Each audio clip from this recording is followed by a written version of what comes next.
Okay, guys, welcome to Unleashed Community Dramas 10 Tips Workshop. Okay, so guys, I know a lot of you are turning up to the read-through for the script, the screenplay later on. But we are carrying on with our basically workshop to help you get into character. So last week we did 10 tips on learning your lines. This week, oh my goodness, 10 tips on characterization. Can you see that? 10 tips on characterization. So guys, what I thought would be really good would just to go through a whole load of stuff that's going to help you really find your character. Because I'm conscious that a lot of people have not done this before. So obviously in terms of the process, in terms of learning your lines, we went through that last week. This week, we are going to be looking at characterization. Now, characterization is really important because this is where you actually work out how you're going to act, how you're going to play the character.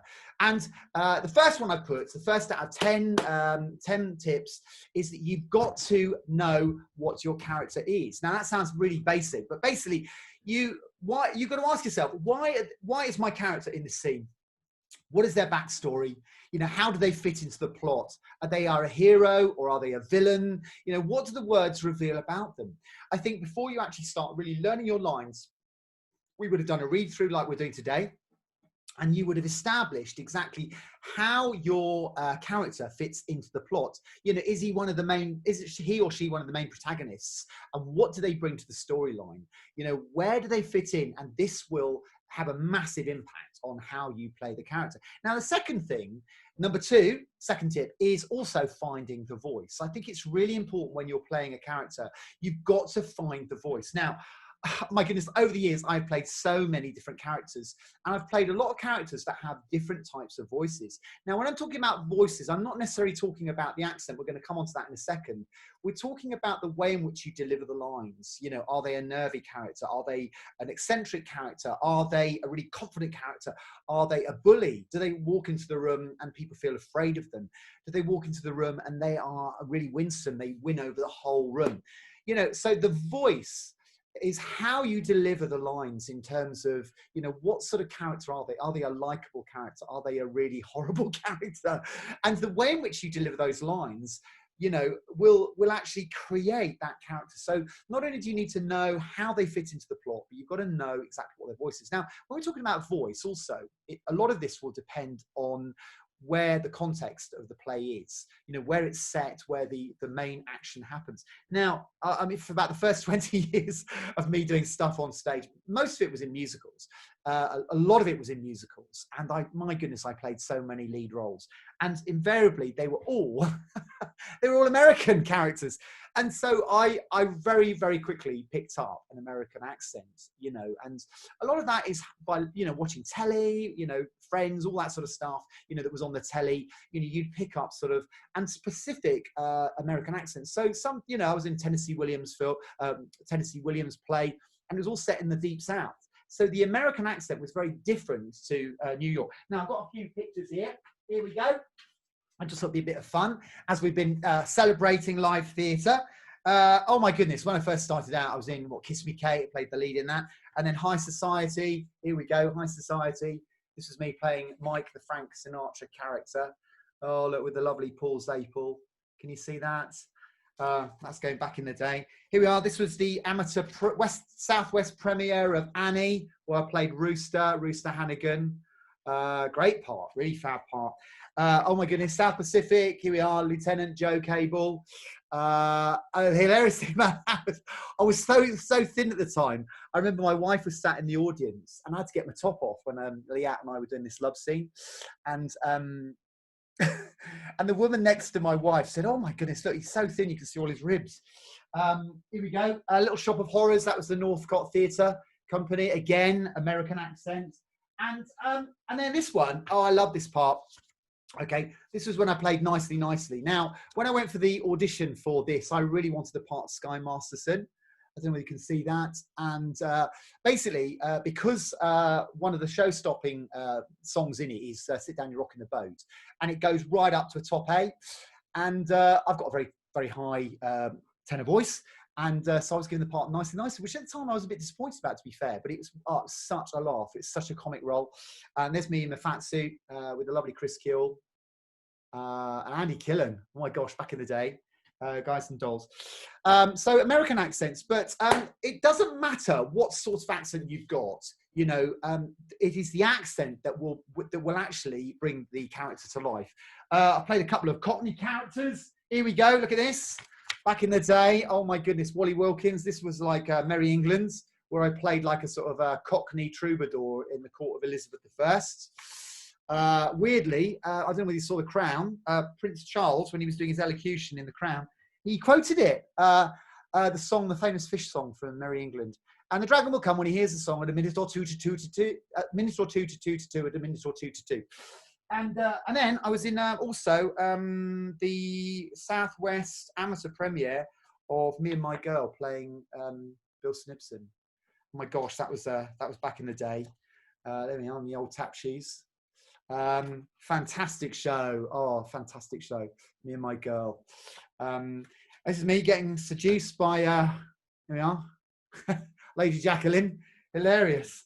But the point I'm making is that actually when you find the accent, okay, you've got to really work on it. I remember when I was in a play called Dancing at Lunacy, which was a lovely play. Here we go. This is The Toads. Brian Friel. It's a wonderful, wonderful play. Beautiful writer, Irish writer. And he wrote this lovely play about these sisters in Southern Ireland. And the whole play, very difficult play to put on. I played the only character who was Welsh. I played the sort of love interest who gets one of the sisters pregnant. And so I had to play with a Welsh accent. And at the time, there was this guy called John Clamp, I think he was, who was a critic in the local paper. And oh my gosh, he was brutal. You know, we went from Malcolm Hazel, who was the local critic, who used to say this thing, everything was lovely, it was a wonderful production, you were marvelous. So this critic, this guy, John Clamp, he wrote in one, the lead girl was too fat for the role and she couldn't sing. It's the only bad review I've ever had. And that was because he thought that my Irish accent was meant to be Irish, but of course it was a Welsh accent. And I think he said something like, Martin Harris's Irish accent was like Alan Wicker. I'll tell you, I was mortified at the time. But what I did was, and this is a tip, okay, is that if you are going to play it with an accent, you need to get someone to help you. At the time, I had a good friend, Dowie Reynolds, who was really a great Welsh accent. And he really helped me go over it. And if you go on the internet, actually, there are, if you think in our film that we're making now, there are quite a few accents, quite a few posh accents. When I played, here we are, C.S. Lewis in Shadowlands, I had to play sort of real intellectual. And so I had to put on a real posh aristocratic accent. And also some of the characters in our screenplay are very aristocratic. And the way in which there's a certain turn of phrase, the way in which the vowels are said, they are the things that are going to bring it to life. So, so basically, if you have an accent, you really need to do your homework. And you can go online. There are lots of things like there's a Devon accent. Obviously, the way in which some of our lines are written, they are clearly written as in the Devon accent dialect. The next thing is number 4. Tip number 4 is if you look in your text, is there something in the text that gives a clue to the physical attribution that is going to help bring the character alive? I like John, your character is dying of consumption. So obviously he's an invalid. He's come to Torquay, as an invalid to recover. So obviously he's dying. So that's going to have a massive impact on the way in which you play that role. In terms of the physicality of the role, has he got a limp? Does he need a stick? That sort of stuff. I remember when I played Nicely Nicely, I mean, I had to wear a fat suit. And in terms of, because I was so thin at the time, it's that twice I've played characters that have been really overweight. Toadie in Wind in the Willows and Nicely Nicely, and I had to wear a fat suit. But the way in which people who are really overweight, I mean really obese, walk is very, very different. The way in which they move their limbs, the way they move their head is totally different. So the physicality of that character obviously needs to come into the way in which you play it. Now the next thing, okay, this is my 5th tip, is that you need to consciously draw an emotional arc of the scene. Now, what do I mean by that? Basically, every single character in a scene or in a play will go on an emotional journey. They'll go on an emotional journey. So they won't be the same character at the beginning as they perhaps are at the end. You know, something would have happened in the action to have actually changed them. But even within a scene, you know, they can walk into the scene and they're happy. Someone says something, they get upset, then they get cross, and then they leave. So the emotional arc of that is happy, upset, angry, you know, sort of, and then, you know, sulking. So I do this a lot with my music students, particularly for singing, is that in a piece of music or even with piano, I get them to write out the dynamic journey that a piece of music will take. And the dynamic journey will be, you know, is it soft? It starts soft and it gets louder. Then there's a crescendo. Then there's a climax. Then it comes down. It's back to piano. Then perhaps a diminuendo. And also, you know, in terms of how it makes you feel, how the music makes you feel, it's the same with acting. You know, you need to be able to define what the arc of your character's emotional scene is, and that will help you with how you deliver your lines. Now, number 6, really practical. You need to learn your lines as soon as possible. Nobody starts acting until they put their book down. So you need to really get rid of your book. You need to get rid of your book. In terms of your characterization, you are not going to really get into character until you put your book down. So you need to learn your lines. Number 7. Number 7. Is there something about the way in which they dress, okay, that will bring your character to life? Now, this is really important. You know, it might be a haircut, a completely different haircut. It might be the way in which they wear their clothes. It might be something that's really out of character, a different wig or facial hair. And guys, can I just say to you, it's really important at this point in the process, you start to grow your sideburns. Obviously, our film is set in the 1850s, so, you know, longer hair. They wouldn't have short back and sides. You know, so start to grey hair. I remember when I was in Man for All Seasons, I let my hair grow for about 4 months. So it was really quite long because it had to fit the character. I've been in 1930s stuff where, you know, you have your hair cut really, really short. I mean, I think if you look here, this is me in Shadowlands. I mean, look at my hair. Oh my gosh, look at my hair. It's so short, so short. But the clothes, you know, the clothes and the glasses, and obviously he was a bit of a chain smoker, C.S. Lewis. So I was constantly lighting up a cigarette. And that's the next thing, is there a prop or is there something that can enhance your character? I remember when I played Nicely Nicely, one of the little tips, the guy who was directing it, he'd actually been on tour in Guys and Dolls, and he'd actually played Nicely Nicely, the guy who was directing, opposite Barbara Windsor. And he had this great idea that every time Nicely Nicely comes on, because he's this massive guy, first of all, I came on, I was eating a baguette. Every time I came on, the baguette got bigger. So by the end, it was like a sort of real comedy moment, and it got such a laugh every night. This baguette was growing. So by the time I came on, it was like a sort of like 3-foot baguette that I was holding every time I came on. I brought a house down, now, the other thing is also method acting. Talking about method acting. Now, what is method acting? Method acting is when you really get into your character. We talked about last week about really submerging yourself in the words, you know, putting it on tape, listening to it when you go to sleep, listening to it when you're doing other stuff. Try to go through a morning where you consciously act out your character. Okay, so basically what you do is you walk through your life in character. Back in the 90s, for about 8 years, I worked for a professional murder mystery company, Candlelight Theatre Company. Great fun, really fun. Every Friday, Saturday night, we'd go out in teams to theatre, to hotels across the Southwest, and we put on these murder mysteries.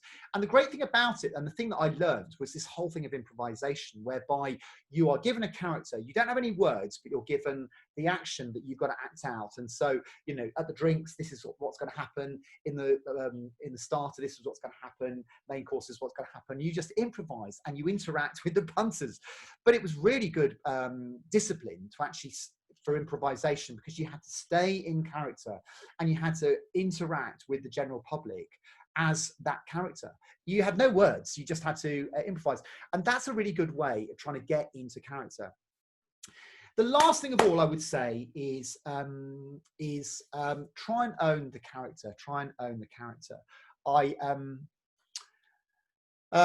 When I played Toadie in Wind of the Willows, oh gosh, about 8-9 years ago, um, I decided that I would play it really for laughs, and I would really up the ante in terms of the comedy side of it. And I decided to play it like Rick Mail. So it was so I put on this voice, you know, ooh, and I did all these ridiculous facial expressions, but I made the character mine. I mean, I'd seen Wind of the Willows. It was the Alan Bennett National Theatre production that we did.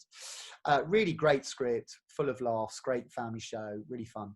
But what I did was I made it my own. And I suppose what I'm saying is that just because of how your words are written on the page, just because you know what the scenario is, the backstory and all the rest of it, doesn't mean that you can bring to it something that's really uniquely you. You know, I think it's really fascinating looking at different actors and actresses playing the same part. I've seen so many people play Hamlet, and yet so often they're so completely different. You look at dramas like, you know, The Crown that's on the moment, Gillian Anderson playing Margaret Thatcher. Well, compared to, you know, Meryl Streep, very, very different. The way in which they're played, very, very different. And you can bring something that's very different. So guys, I hope this is really helpful. So here we are. I'm just going to do a quick recap of the 10 tips on characterization. Get to know your character. Give them a voice. Do some work on your accent. Is there something in the text that gives away physical attribution? Consciously draw an emotional arc of the scene and really get into the emotional content of what you're portraying. Make sure you learn your lines as soon as possible. Is there something about the way they dress? Is there a prop that could enhance it, like a monocle, a pipe, glasses, hair, the lot? Is there, you know, just improvise in character, but doing something completely different. And last of all, make the character your own. So guys, I hope this is helpful. I really, really hope this is helpful. I shall see you shortly, but thank you for joining us for 10 tips on characterization from Unleashed Theatre Company.